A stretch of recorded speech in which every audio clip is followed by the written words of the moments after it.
سلام، من آرشم. اینجا کانال پرژن پویتریه و اگه دارید من رو میبینید قطعاً به شعر علاقه‌مندید که این محتوا رو انتخاب کردید برای تماشا کردن. پس میریم سراغ یکی از جنجالی ترین و پرمباحثه ترین پست هایی که تا امروز براتون تولید کردم، یعنی بخش 5 شاهنامه فردوسی.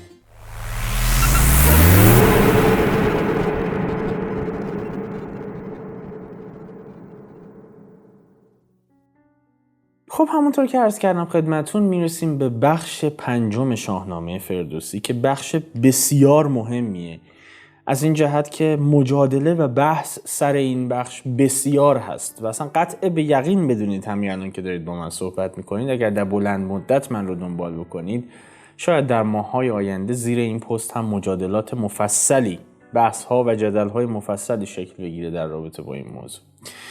چرا؟ دلیلش چی هست؟ دلیلش این هست که او همونطور که توی تامنیل و کاور آرت ویدیو دیدید ستایش پیامبر رو گفته در این بخش. خب در ابتدا در بخش اول که خودش به 12 بخش تقسیم میشه، یعنی پارت اول کتاب شاهنامه فردوسی که 12 بخش هست که الان در بخش 5 هستیم، خب خیلی مسائل رو مطرح کرده بود. اول با نام خدا شروع کرد و ستایش خرد و ستایش در حقیقت آفرینش خرد رو، آفرینش عالم رو، آفرینش انسان رو. بعد از این که الان دارم براتون صحبت میکنم حالا بعداً راجع به آفرینش شاهنامه و چند تا موضوع دیگه هم صحبت میکنه که بخش مقدمه و در حقیقت ویترین شاهنامه است.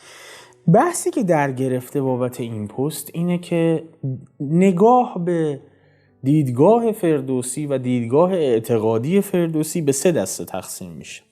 یک دسته که مذهبیون شیعه هستن، یعنی مسلمانان شیعه که قطع به یقین رو شیعه میدونن، میگن که نه اون مسلمان بوده، خب نه ستایش پیامبر و بعد ستایش حضرت علی رو هم در همین ابیاتی که براتون میخونم داشته. و نکته جالبش هم این هست که او حضرت علی 4مین خلیفه مسلمانان بود و خب 3 خلیفه قبل از او بود، ابوبکر، عمر و عثمان. و در مدح هر یک از اون خلفا یک بیت گفته، اما در مدح حضرت علی چندین بیت گفته و خودش رو خاک پای او دونست. از اینجا مسلمانان شیعه به ضرس قاطع میگن که نه او حتما شیعه است. دسته دوم دسته ای هستند که اتفاقاً بر تکیه بر همین ابیات میگن که او اصلا خیلی انسان دینداری نبوده، انسان سست دینی بوده، یعنی دین اسمی داشته، اینکه خیلی مقید باشه و معتقد باشه بهش نه، اینطور اصلا نبوده و دلایل و مدارکی براش دارن. و بخش سومی هم هستند که به ضرس قاطع میزنن زیر این میز و او رو زرتشتی میدونن و اونها هم دلیل و منطق قابل تأملی دارن. یعنی هر سه دسته این دوستان که دیدگاه مختلفی نسبت به فردوسی دارند همه به همین ابیات تکیه میکنند و خب اختلاف نظرشون 180 درجه است با هم، که اینم خودش در نوع خودش عجیبه. عرض کردم چرا مسلمانان شیعه معتقدن که او شیعه است، به همین دلایلی که عرض کردم. دسته دوم که معتقد هستن که او اصلا دیندار نبوده و دین مدار نبوده، خیلی انسان سستینی بوده و دین اسمی داشته، هم اتفاقا به همین ها اشاره میکنن از این جهت که خب اوکی اگر او سنی است که چرا مدح حضرت علی رو اینقدر گفته و در انتها راجع به ارتباطش با پیامبر اینقدر صحبت کرده، خب این که نمیتونه سنی بوده باشه. بس اگر شیعه است چرا در 3 بیت مدح 3 خلیفه اول رو هم گفته؟ چون شیعیان معتقدن که 3 خلیفه اول به حق خلیفه نشدن و بلافاصله پس از مرگ پیامبر به خاطر داستان قدیر باید حتما علی خلیفه می شده، حضرت علی خلیفه می شده. پس چرا فردوسی مدح 3 خلیفه قبلی رو هم گفته؟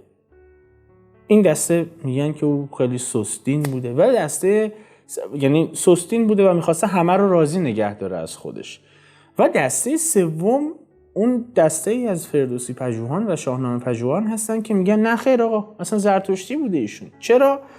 دلیل‌های اونها هم قابل تأمل هست، از این نظر که میگن چطور میشه 60,000 در حقیقت کلمه استفاده کرد، 600,000 کلمه استفاده کرده باشه فردوسی در شاهنامه و 60,000 بیت سروده باشه و یک بار از کلمه مسلمان، از کلمه اسلام، از کلمه مسلم استفاده نکرده باشه.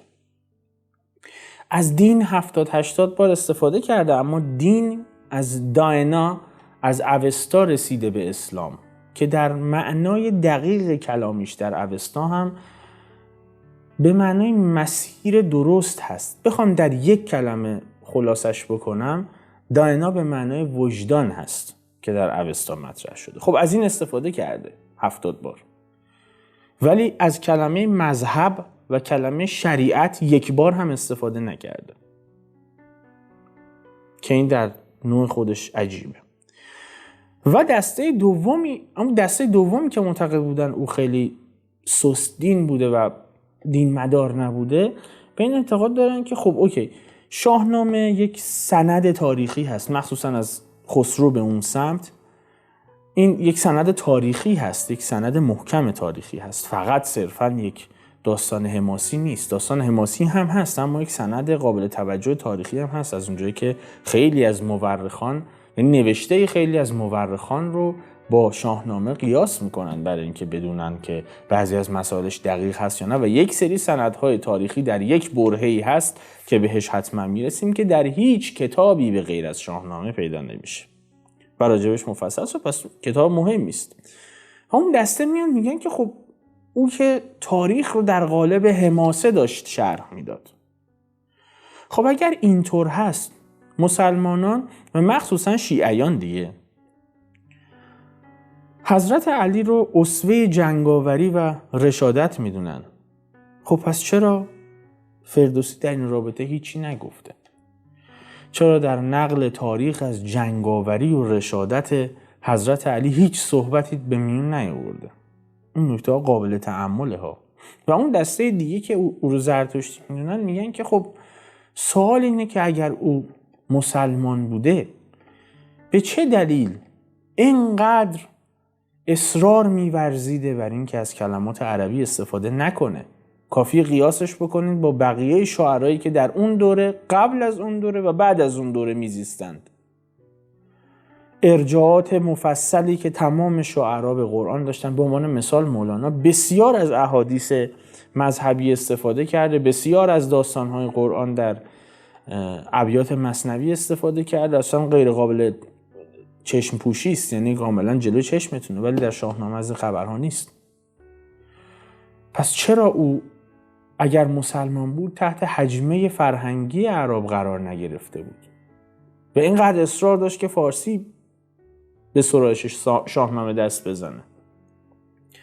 این خودش نکات قابل تأملی است. اما من امروز راجع به این مسئله اظهار نظر نمی کنم. چرا؟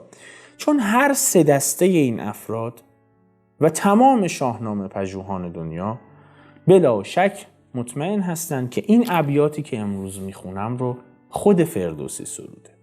در این شکی نیست. در این که این ابیات سروده شده توسط خود فردوسی است بلا شک، هیچ شکی نیست، چون مشخص از ساختار شعر. اما در رابطه با دلیل سروده شدن این ابیات حرف بسیار هست. پس من درخواستم از شما اینه که در کامنت ها 2 چیز رو برای من بنویسید. 1.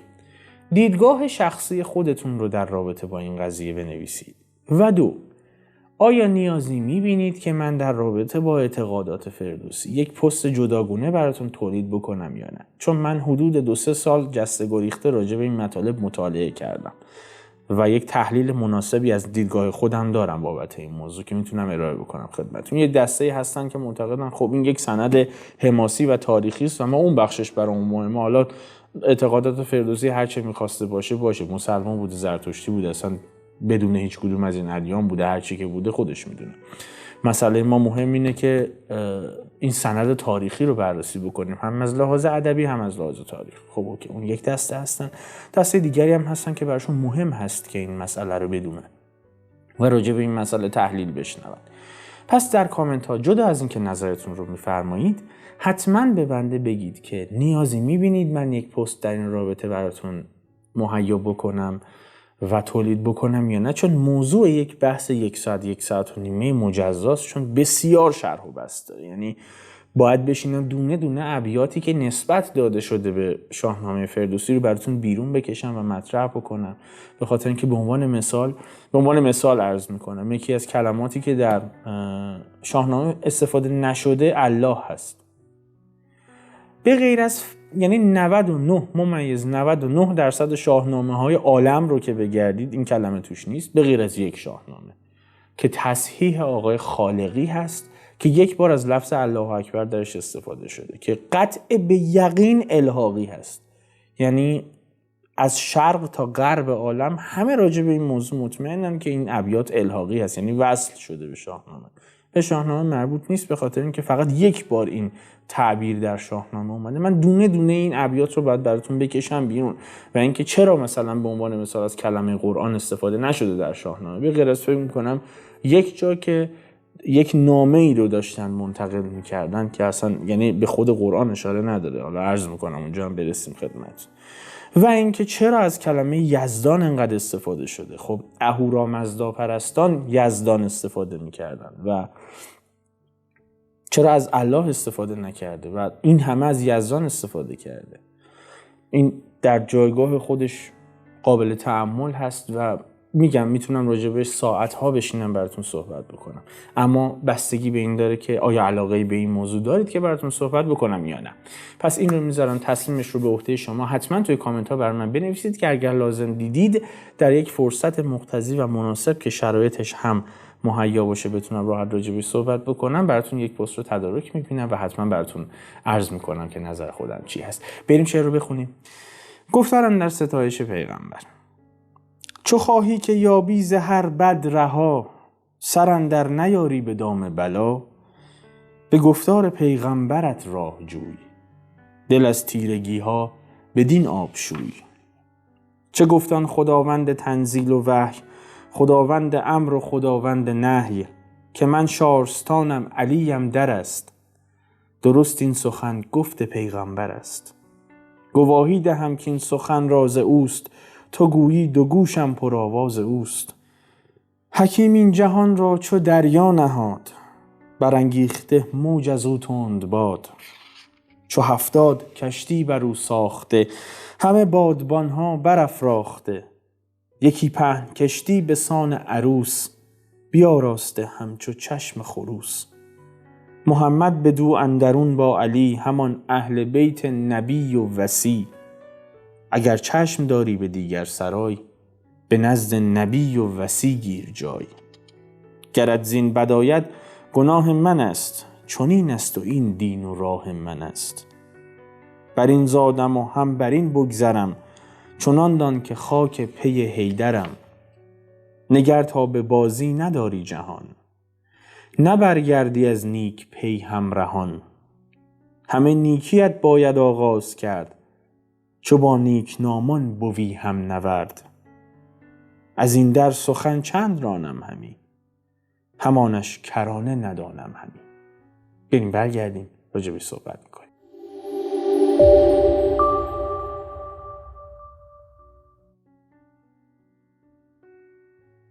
خب همونطور که عرض کردم خدمتون در این که این ابیات رو فردوسی سروده شکی نیست. هر سه دسته این عزیزانی که عرض کردم و هر سه دسته این نوع دیدگاه ها میدونن که این ابیات رو فردوسی سروده، اما در دلیل سرایش این ابیات بحث بسیار. حالا میریم تفسیرش میکنیم، ضمنی بهش هم میپردازیم. در بیت 71 که بیت اول این بخش هست میگه چو خواهی که یابی ز هر بد رها، سر اندر نیاری به دام بلا. این بد به معنای آسیب و گزند هست، رها هم به معنای آزاد. سر اندر در آوردن مصدر مرکب هست، طبق معمول خیلی به جزئیات ادبیش نمیپردازم، کنایه از دوچار شدن هست. سر اندر آوردن به معنای دوچار شدن هست. دام هم که به معنای تله هست و دام بلا هم که یعنی دام سختی و بدبختی. داره میگه اگه میخوای از هر آسیبی رها بشی، چو خواهی که یابی ز هر بد رها، سر اندر نیاری به دام بلا. اگه میخوای از هر آسیبی رها بشی و در دام گزند و آسیب گرفتار نشی، بیت بعدی به گفتار پیغمبرت راه جوی، دل از تیرگی ها بدین آب شوی. پیغمبر که اینجا پیک هست، یعنی پیغامبر، آورنده دین از سوی خداوند هست. قاعدتاً جستن به معنای چاره‌جویی کردن هست. تیرگی ها اینجا بدی ها و ناپاکی ها مطرح هست. آب هم اینجا گفتار پیغمبر به لحاظ تطهیر کنندگی و پاکی بخشی به آب تشبیه شده. داره میگه به گفتار پیغمبرت راه جوی، دل از تیرگی ها بدین آب شوی. یعنی از سخنان پیامبرت پیروی بکن و خاطرت رو از بدی ها و ناپاکی های روزگار با آب گفتار پیغمبر شستشو بده. بیت بعدی که ما رو میرسونه دقیقاً سر مسیر مجادله. میگه چه گفتن خداوند تنزیل و وحی، خداوند امر و خداوند نهی. تنزیل به معنای نزول کردن و نازل کردن و فرو فرستادن هست و اینجا خداوند منظورش خداوند نیست. خداوند تنزیل و وحی یعنی خداوند نازل کردن قرآن و وحی، منظورش پیامبر هست. پس خداوند تنزیل و وحی یعنی پیامبر. داره میگه اون پیامبر صاحب در حقیقت قرآن و وحی، اون پروردگار امر و نهی چی گفت؟ که در ابیات بعدی میگه چی گفت. از دهان پیغمبر میخواد صحبت بکنه. اما قبل از بیت بعدی که براتون میخونم 4 بیت اومده که در نسخه بیروت نیست ولی در نسخه فلورانس هست. در اکثر نسخه ها هست. در نسخه بیروت تصحیحی که کردن به خاطر همین شک و شبهاتی که عرض کردن داخل نسخه بیروت نیست، ولی چون خیلی مهمه براتون تیتروار میخونن، این بالا نمی‌نویسن. داره میگه پیغمبر چی گفت، میخواد تکیه بکنه به کلام پیغمبر. 4 بیت رو میاره که من روخونی میکنم، میرم جلو تا برسم به اون نسخه، تا به اون بیتی که در این نسخه است. که خورشید بعد از رسولان مه، نتابید بر کس ز بوبکر به. یعنی خود پیامبر چی گفت؟ گفت بعد از رسولان خدا و پیامبران خدا خورشید بهتر از ابوبکر بر کسی نتابید، خلیفه اول مسلمین. در یک بیت خیلی ریز مدح ابوبکر رو گفت. در بعدی عمر کرد اسلام را آشکار، بیاراست گیتی چو باغ بهار. اینجا به عمر اشاره میکنه و میگه که عمر کمک بسیار مفیدی به اسلام کرده و اسلام رو آشکار کرده. باز در یک بیت به خلیفه دوم اشاره کرد. در بیت سوم پس از هر دوان بود عثمان گزین، خداوند شرم و خداوند دین. در بیت سوم هم در یک بیت مدح عثمان یعنی خلیفه سوم رو گفته که بعد از ابوبکر و عمر پس از هر دوان بود عثمان گزین. بعد از اون عثمان انتخاب شد که خداوند شرم، ته شرم و ته دین مداری بود. پس مدح هر کدوم رو در یک بیت گفت. 4 علی بود جفت بتول، که او را به خوبی ستاید رسول. حالا به خلیفه 4 که حضرت علیه میرسه و میگه که 4 هم علی بود که پیغمبر از او به نیکی یاد کرده. این در نسخه بیروت نیست ولی در اکثر نسخه ها بود، چون خیلی هم چیز تفسیرداری نیست. عرض کردم براتون که تا اینجا بدونید هر کدوم از خلفا رو در یک بیت مدح گفت. اما حالا میرسه به حضرت علی و چندین بیت راجع بهش صحبت میکنه و همین میشه محل بحث که اگر او شیعه است چرا مدح بقیه خلفا رو گفت؟ چون بقیه خلفا رو مسلمانان شیعه قبول ندارن. معتقدن که از ابتدا پیامبر گفته بود بعد از من وصی و در حقیقت ادامه دهنده این راه بر شما علی است در قاعده قدیر خم، و خب قبول ندارن 3 خلیفه قبلی رو. پس چه نیازی هست که یک شاعر اگر شیعه هست مدح 3 خلیفه قبلی رو بگه؟ و یک معضل دیگه اینه که خب اگر سنیست یعنی شیعه نیست چرا اینقدر راجع به حضرت علی صحبت کرده؟ مگر اینکه میرسیم به اون دسته سومی که میگن خب شاید اینها رو گفته که همه رو از خودش راضی نگه داره. نظرتون رو در این رابطه حتما برای من بنویسید. میگه چه گفت آن خداوند تنزیل و 4 علی بود که رسول رو به خوبی ستایش کرد. در بیت بعدی که من شارستانم علیم در است، درست این سخن گفت پیغمبر است. شارستان که اینجا شارستان خونده شده به معنی شهرستان و شهر هست، اشاره میکنه به اون صحبت، در حقیقت به اون حدیثی که میگه پیامبر میگفته که من شهر علم هستم و علی درب و دروازه این شهر هست. داره میگه که پیغمبر گفت که من شارستانم، علی هم در است. درست این سخن گفت پیغمبر است، یعنی به راستی که این سخن دقیقاً گفته پیغمبره که من شهر دانش هستم و علی درب ورود به اون شهر هست. پس این یک بیت دیگه در مدح علی. بیت بعدی: گواهی دهم که این سخن راز اوست، تو گویی دو گوشم پرآواز اوست. گواهی دادن که به معنای شهادت دادن هست، آواز هم به معنای صدا و بانگ هست. تو گویی یعنی انگاری. داره میگه من گواهی میدم که این سخن که من شهر دانش هستم و علی در به ورود به این شهر هست، من گواهی میدم که این سخن از اوست، یعنی از پیامبر هست و انگار همین الان هم صدای او توی گوش من داره طنین انداز میشه و زمزمه میشه. تو گویی دو گوشم پر آواز اوست، یعنی آواز او هنوز در گوش من هست. در بیت بعدی میگه حکیم این جهان را چو دریا نهاده، برانگیخته موج از او تند باد. حکیم اینجا به دانا میگن حکیم که میتونه صفت خداوند باشه قاعدتا، یعنی داره راجع به خدا صحبت. نهادن یعنی تصور کردن و خلق کردن، به معنای خلق کردن و آفریدن هم هست. در اوستا به معنای پایه گذاشتن هم هست. نهادن به معنای پایه گذار بودن هم هست، گذاشتن.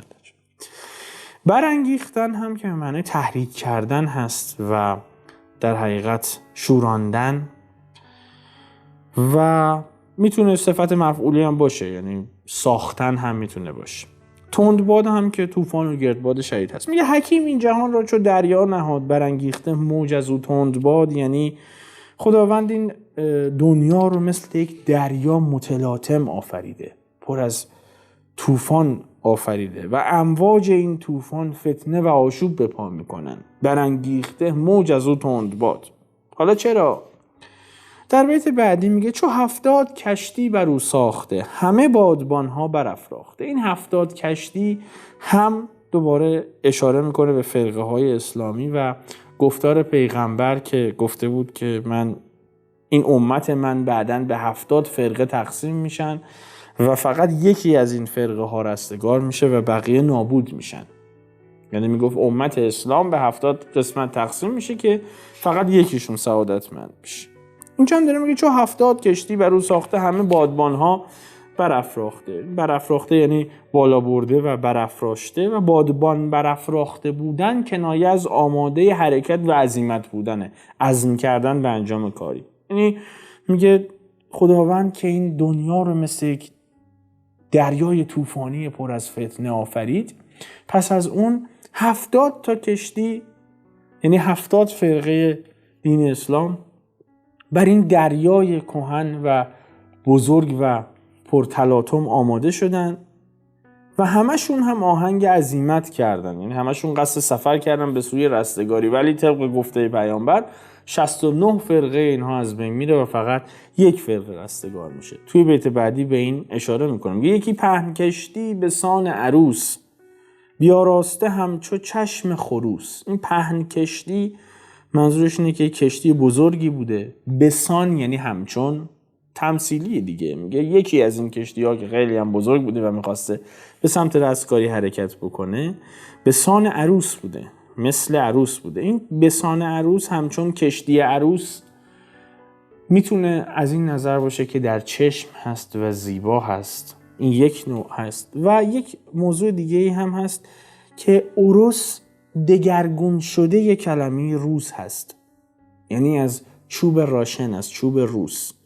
یکی پهن کشتی به سان عروس، یعنی یکی از کشتی هایی که با چوب مرغوب روسی ساخته شده. همه اینا استعاره و تمثیل هست. کشتی مثلا نیست. منظورش اینه که یکی از این فرقه ها که قرار رستگار بشه فرقه درست درمونی بوده. بیاراسته همچو چشم خروس. چشم خروس هم در حقیقت به درخشش و زیبایی شهره و مشهور است. میگه یک کشتی بزرگی در این دریای متلاطم دنیا بوده که مثل کشتی عروس بوده و به زیبایی چشم خروس بوده و در میان این 70 کشتی پدیدار میشه و این همون کشتیه که قراره آخر سر به رستگاری برسه. که این کشتی کدومه؟ کی داخلشه؟ در بیت بعدی: محمد بدو اندرون با علی، همان اهل بیت نبی و وصی. وصی یعنی جانشین، اهل بیت هم که یعنی همون خاندان و خاندان در حقیقت پیامبر. میگه در این کشتی پیامبر و حضرت علی و همچنین افراد خاندان و جانشینان او در این کشتی قرار دارن، همون کشتی که از بین اون 70 کشتی قراره بره و به رستگاری برسه. در بیت بعدی میگه اگر چشم داری به دیگر سرای، به نزد نبی و وصی گیر جای. این هم یکی از اون قضایایی است که درش بحث بسیاره، به خاطر اینکه فردوسی در هیچ جای شاهنامه به جهنم اشاره نکرده، به دوزخ اشاره کرده که اون هم از اوستا میاد، ولی به جهنم اشاره نکرده. اینجا این دیگر سرای هم خودش بحث هست پشتش. اگر چشم داری به دیگر سرای، چشم داشتن یعنی انتظار داشتن و توقع داشتن. همین الان هم از وقتی یکی کاری رو میکنه میخواد بگه من توقعی ندارم، میگه من بی چشم داشت این کار رو کردم. پس چشم داشت به معنی توقع و انتظار هست. دیگر سرای هم که مجازاً همون دنیای بعدی و آخرت هست. جای گرفتن هم به نزد نبی و وصی گیر جای یعنی قرار گرفتن و جایگاه پیدا کردن. منظورش نزدیک شدن و تقرب پیدا کردنه.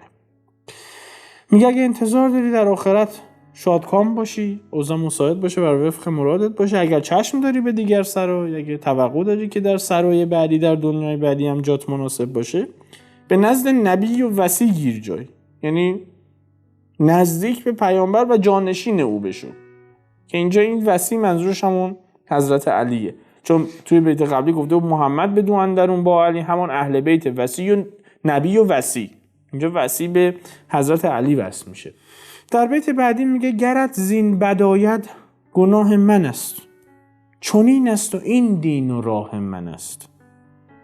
بد اومدن که یعنی زیان دیدن و بدی نصیب شدن، گناه هم که به معنی تقصیر و جرم هست، و گناه کسی بودن هم منظورش کنایه از مسئولیت کاری به عهده کسی بودن هست. میگه گرت زین بداید گناه من است، اگه تو این راه رو رفتی نزدیک پیغمبر و خاندان او و وصی او یعنی حضرت علی شدی و زیان دیدی، مسئولیت این گناه برگردن من. اگه زیان دیدی، خسرانی متوجه تو شد، مسئولیتش گردن من. منظورش اینه که نه اینجوری نمیشه دیگه، داره در حقیقت انکارش میکنه.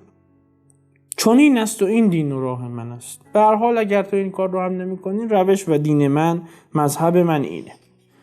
در بیت بعدی میگه بر این زادم و هم بر این بگذرم، چنان دان که خاک پی حیدرم. اصلا این بسیار بحث سرش هست. چرا؟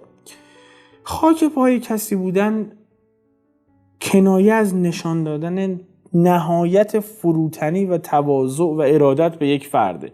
حیدر هم که خب به معنی شیر هست، لقب حضرت علی بوده. اینجا داره میگه که من بر این زادم و هم بر این بگذرم، یعنی من بر این دین زاده شدم و با همین دین هم خواهم مرد و بدان که من خاک پای حضرت علی هستم، خاک پای حیدر هستم، چنان دان که خاک پی حیدرم. درست شد؟ بنابراین اینها رو حالا وصل بکنید به مدحی که از 3 خلیفه اول گفته بود که اینا جای سوال داره که چطوری میشه شما مدح اینها رو همزمان نمیتونید در هیچ کدوم از فرقه های مذهبی اسلام نمیتونید مدح این دو رو همزمان بگید، که این در جای خودش عجیبه. نه که نتونید همزمان بگید، به عنوان مثال سنی ها هم حضرت علی رو به عنوان خلیفه 4م قبول دارن، اما فقط به عنوان خلیفه 4م مسلمانان قبول دارن، همین ولا غیر، نه بیشتر، نه وصیه در حقیقت ادامه دهنده راه پیغمبر و جانشین پیغمبر نمیدونن اون رو، صرفا خلیفه 4م میدونن اون رو، حاکم 4م خودشون میدونن. بنابراین نمیشه شما چندین بیت رو در مدح حضرت علی بگی و بعد 3 بیت رو هم در مدح بقیه خلفا بگی. این نشون میده که خب شما سنی نیستی، قطعا سنی نیستی، چون نمیتونی این همه راجع به حضرت علی صحبت بکنی و او رو جانشین خداوند بدونی. از طرفی چطور ممکنه شیعه باشی و اینقدر سفت و سخت راجع به حضرت علی صحبت بکنی ولی راجع به 3 خلیفه قبلی هم در یک بیت مدح بگی؟ اینا همه جای سوال هست. حالا یه روزی بهش میپردازم منم اگر لازم دیدید راجع بهش صحبت بکنم، چون راجع به تک اینها از شاهنامه ابیاتی رو بیرون کشیدم و مطالعه داشتم راجبش. در بیت بعدی میگه نگر تا به بازی نداری جهان، نبرگردی از نیک پی همرهان. چند بیت بعد از این هم هست در یک سری از نسخه ها هست، ولی من چون تکیم به نسخه فلورانس و نسخه بیروت هست که مطمئنم، یعنی نسبتش مطمئن تر هستم، تصحیح دقیق تری از شاهنامه، از شفت و بست دقیق تری داره، اونها رو دیگه مراجعه بهشون نمی کنم، چون یک سریاش الحاقی هست، یعنی یک سریاش رو به شاهنامه وصل کردن و مطمئن نیستیم که سروده خود فردوسی هست. ولی این ابیاتی که دارم براتون میخونم قطعا سروده فردوسی است. نگر تا به بازی نداری جهان. این نگر فعل امر، یعنی نگاه کن، ولی منظورش این نیست که نگاه کن، یعنی داره هشدار میده که این حواستو جمع کن، حواست باشه بهش. تا به بازی نداری جهان. این به بازی گرفتن یعنی در حقیقت به بازی شمردن، یعنی شوخی گرفتن، به سرگرمی گرفتن. و نبرگردی یعنی بر نگردی. نیک پی هم که به معنای سعادتمند و خوش قدم هست. داره میگه که نگر تا به بازی نداری جهان. میگه آگاه باش، حواست جمع باشه تا کار این جهان هستی و این گیتی رو بیهوده نپنداری. نبرگردی از نیک پی همراهان. و از همراهان سعادتمند، اینجا داره پیامبر و خاندان پیامبر رو میگه، روی بر نگردونی. نبرگردی از نیک پی همراهان. روت رو از این همراهان سعادتمند پیامبر و در حقیقت خاندانش بر نگردونی. در بیت بعدی میگه همه نیکیت باید آغاز کرد، چو با نیک نامان بوی هم نورد. نیک نامان که همون خوشنامان هست، بوی یعنی باشی، بشوی، بودن. نوردیدن به معنای پیمودن هست و سپری کردن هست. هم نورد هم یعنی کسی که با تو میپیماید و سپری میکند، یعنی همراه و همگام. این رو اگه بخواید درست معنی بکنید باید برعکس بخونینش، یعنی باید بگی چو با نیک نامان بوی هم نورد، همه نیکیت باید آغاز کرد. یعنی اگر تو وقتی که با انسانهای نیکنام و سعادتمند هم قدم میشی و هم نورد میشی و همراه و همگام میشی، پس دیگه همه نیکیت باید آغاز کرد، دیگه باید همواره مسیر نیکوکاری رو پیش بگیری. و بیت آخر میگه از این در سخن چند رانم همی، همانش کرانه ندانم همی. این همانش، همانا هم نوشته شده، همانا کرانه ندانم همی. از این در یعنی در این باره، در رابطه با این موضوع. سخن راندن به معنای سخن گفتن هست. همانا هم یعنی به راستی در حالی که، کرانه هم که یعنی پایان و انتها. داره میگه در این باره من چقدر سخن بگم در حالی که من نمیدونم کجا تموم میشه. یعنی خیلی سخن در رابطه با این موضوع و ستایش پیامبر خیلی پهناوره و حد یقف و انتها نداره، پایانی رو براش در نظر ندارم و چرا دیگه بیش از این راجع به این موضوع صحبت بکنم وقتی نمیدونم پایانش کجاست. این از ستایش پیغمبر از زبان فردوسی. حتما خاطرتون باشه، خواهشاً حتما نظرتون رو در رابطه با دیدگاه فردوسی و عقاید مذهبیش بنویسید و اگر نیاز بود پستی در این رابطه نیاز دید تولید بکنم حتما بفرمایید به من. بریم برگردیم، من بخش آخر صحبت رو بکنم.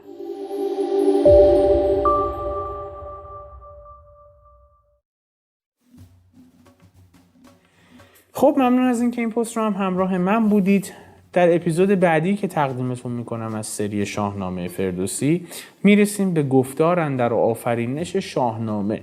یعنی فردوسی براتون صحبت میکنه که چی شده که اصلا شاهنامه رو شروع به سرایش کرده و این اثر بدیع و عجیب و غریب رو که حاوی 60,000 بیت هست رو برای ما به یادگار گذاشته که ریفرنس دقیقی از تاریخ ایران هست، ایران زمین هست بخشیش، و همینطور از نظر ادبی هم وزنه سنگینی هست، به خاطر اینکه نجات دهنده زبان فارسی بود و کمک شایسته‌ای کرد به حفظ زبان فارسی و زبانی که امروز ما داریم با هم دیگه صحبت میکنیم که عملاً فارسی نیست، پارسی است. بگذاریم. اگر دارید من رو از یوتیوب میبینید و هنوز کانال رو سابسکرایب ندارید، لطفاً همین الان کانال رو سابسکرایب بکنید و زنگوله کنارش رو بزنید. همچنین بقیه شبکه‌های اجتماعی من، اینستاگرام مخصوصاً، اگر هنوز اینستاگرام رو فالو نکردید حتما فالو بکنیدش. اونجا پست‌های جذابی براتون در نظر گرفتم. و بقیه شبکه‌های اجتماعی من مثل فیسبوک و لینکدین که مناسب شیر کردن در حقیقت محتوای کانال پرژن پوئتری هست و توییترمون که اخیراً راه اندازی شده. حتما توییترمون رو هم فالو بکنید، لینکش رو توی دیسکریپشن براتون میذارم. اگر قصد همیاری به مجموعه پرژن پوئتری رو دارید، اگر داخل ایران هستید از لینک آیدی پی و اگر خارج از ایران هستید از لینک پیپل مجموعه پرژن پوئتری استفاده بکنید و اگر از پیپل استفاده میکنید از بکار بردن کلام فارسی در بخش مسیج پیپل حتما خودداری بکنید، به خاطر اینکه پیپل حساس است به این موضوع و ممکنه پیپل مجموعه پرژن پوئتری رو دچار مشکل بکنه و ببنده.